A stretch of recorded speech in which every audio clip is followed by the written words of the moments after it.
Well, it's been 3 months now since Hurricane Helene hit.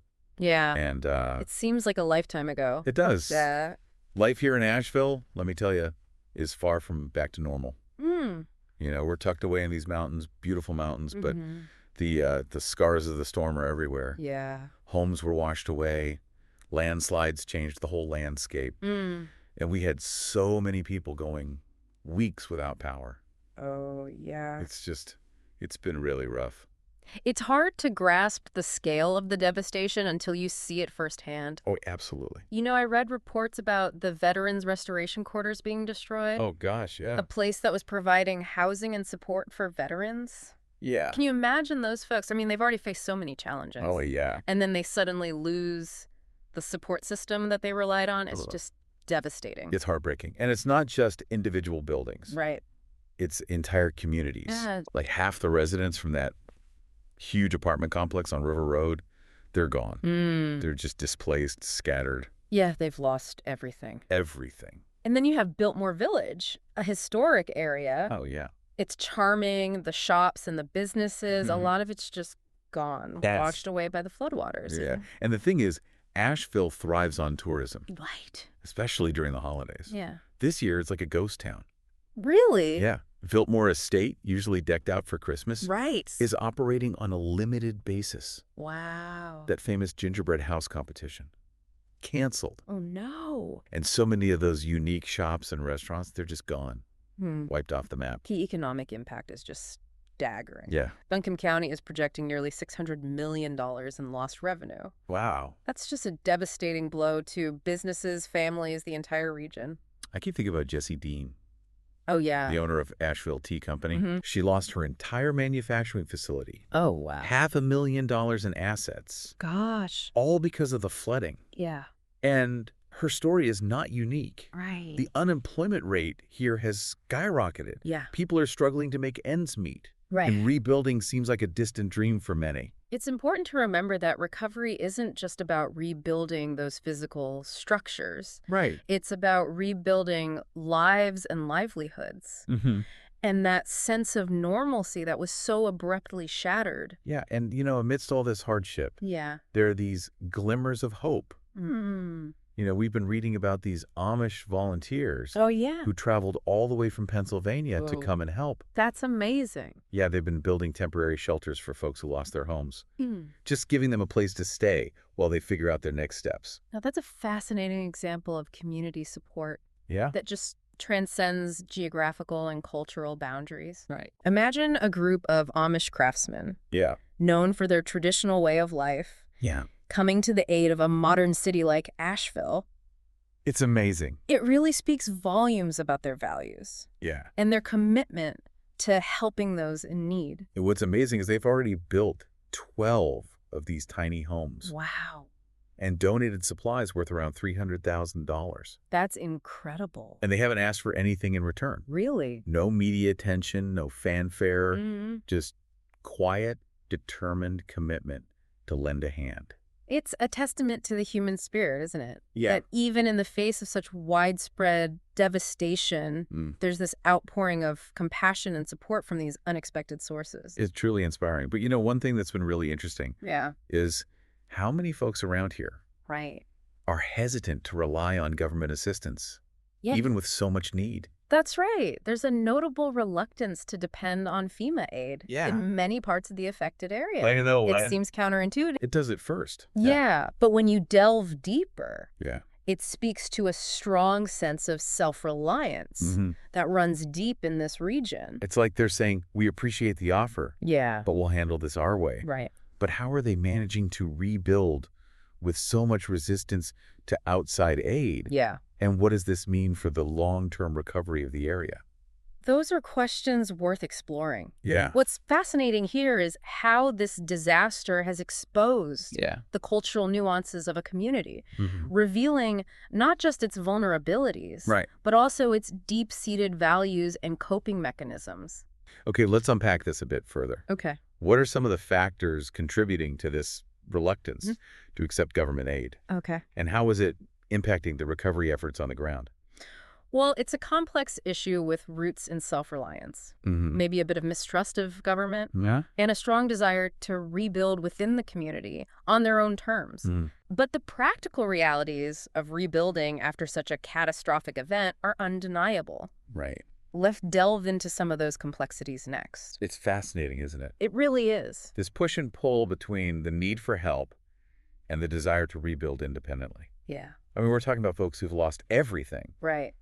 Yet they're hesitant to accept aid that many would consider essential. It really highlights the complexities of disaster recovery. Yeah. It's not just about providing resources. It's about understanding the cultural context, the values, the historical factors that shape a community's response. So let's talk about that context. Okay. What's driving this reluctance to accept FEMA assistance? Okay. Is it purely a matter of self-reliance? Well, or are there other forces at play here? Self-reliance is certainly a cornerstone of the culture here. Okay. It's a region where people are used to taking care of their own, handling problems within their communities. You know, generations of folks here have built their lives on the principle of independence. Right. Of not relying on handouts. So for some, that accepting FEMA assistance might feel like admitting defeat. Yeah. Like they failed to live up to that ideal of self-sufficiency. Exactly. And then there's the issue of trust. Okay. Or perhaps mistrust of the government. Yeah. You know, this area has a history of feeling overlooked, underserved by the federal government. Right. Some people here might see FEMA aid as a temporary fix. That doesn't address the underlying systemic issues that contribute to their vulnerability. So it's not just about pride. Right. It's about a deep-seated skepticism towards outside intervention. Yeah. Like they're saying, we appreciate the gesture, yeah, but we know our needs better than anyone, and we'll figure this out on our own. That sense of community ownership is a powerful force. Yeah. And it's what's driving those incredible acts of neighborly support we see. Yes, absolutely. People helping each other clear debris, sharing resources, offering a shoulder to cry on. Like Tissika Shoch, whose home was spared from the storm. Right. She's become a pillar of strength in her community. Look for her. Helping her neighbors navigate this complicated process of rebuilding their lives. That's great. She's organizing volunteers, collecting donations, and just being there for people in their time of need. It's a reminder that resilience isn't just about individual grit. It's about the collective strength of a community coming together to support one another. But let's be realistic. Okay. While community spirit is essential, can it truly replace the kind of large-scale financial and logistical support that FEMA can provide? Right. How are people supposed to rebuild their homes and businesses, their lives, without access to those crucial resources? That's the central tension, isn't it? Yeah. Balancing the desire for self-sufficiency with the practical realities of rebuilding after a disaster of this magnitude. Right. And it raises some tough questions. Right. What are the long-term implications of this resistance to aid? Right. Will it hinder the recovery process, or will it lead to more creative, community-driven solutions? And how do we reconcile the values of self-reliance with the understanding that sometimes we all need a helping hand? Right. Especially after a disaster of this scale. Yeah. Are those values inherently incompatible with accepting outside aid? Or is there a way to bridge that gap? These are questions that communities across the country are grappling with as they face increasingly frequent and intense natural disasters. That's right. The answers are likely to be as diverse and nuanced as the communities themselves. So, but one thing's for sure. What's that? This disaster has laid bare the deep complexities of recovery. It's a process that goes far beyond just rebuilding structures. Absolutely. It's about navigating cultural values, addressing historical grievances, and finding a way to balance the need for outside help with the desire for self-determination. And it's a process that requires empathy, understanding, and a willingness to listen to the voices of those most affected. It's a delicate balance, isn't it? It is. Trying to respect a community's fierce independence, but also recognizing the sheer scale of the need after a disaster like this. I mean, how do you even begin to rebuild entire neighborhoods? Revive a devastated economy?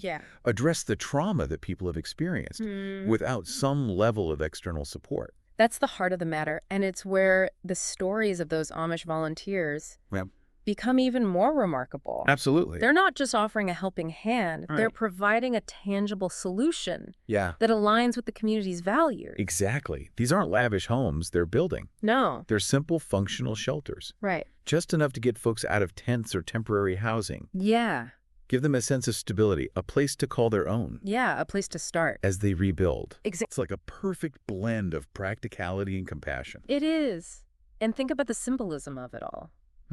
You know, the Amish, known for their self-sufficiency and traditional craftsmanship, coming to the aid of a community grappling with those same ideals.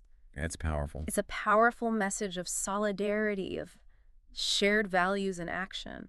It almost seems like a subtle rebuke to the idea that accepting aid somehow diminishes one's independence. Yeah. You know, instead, it highlights the interconnectedness of communities. Right. The understanding that we're all stronger when we support each other. Absolutely. It's a reminder that true resilience often lies in recognizing when to accept help and when to offer it. Yeah. It's not about surrendering your independence. It's about acknowledging that even the most self-reliant among us sometimes need a helping hand. And let's not forget the burners getting involved in this. Oh, that's right. It's fascinating. This unexpected alliance between the Amish and this free-spirited counterculture community. It's just amazing. It speaks volumes about the power of shared purpose. Yeah. Doesn't it? It does. Two groups, seemingly worlds apart, coming together to address a common need.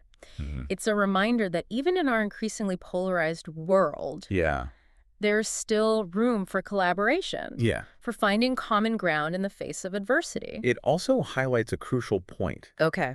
Recovery isn't a one-size-fits-all endeavor. Right. It's about understanding the unique needs and values of a community and finding those creative solutions that resonate with those values. And that's where the role of local leaders, like Tisika Shosh, becomes so vital. They understand the pulse of their community, the nuances of its culture, the trust networks that hold it together. They can bridge the gap between outside aid and local needs, ensuring that help is delivered in a way that respects local values and empowers residents. It's a reminder that while large-scale aid organizations like FEMA play a critical role, the most effective recovery efforts are often those that are rooted in the community itself. Exactly. It's about empowering communities to take ownership of their recovery, to rebuild in a way that aligns with their vision for the future. And that vision might look different in Asheville than it does in other parts of the country. So as we wrap up this deep dive, let's turn our attention to you, the listener.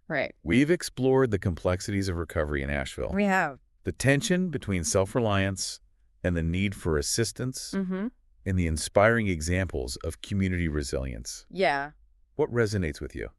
What are you taking away from this? What insights can you take away from this story? Perhaps it's a renewed appreciation for the power of community. The strength that comes from supporting each other in times of need. Or maybe it's a challenge to examine your own preconceptions about aid and recovery. To consider the diverse ways in which communities rebuild and heal. Whatever your takeaway, we hope this deep dive has sparked your curiosity, broadened your understanding, and left you with a sense of hope. A belief in the enduring human spirit that shines brightest in the face of adversity. I like that. Until next time, keep exploring, keep learning, keep asking questions, and keep diving deep into the complexities of our world.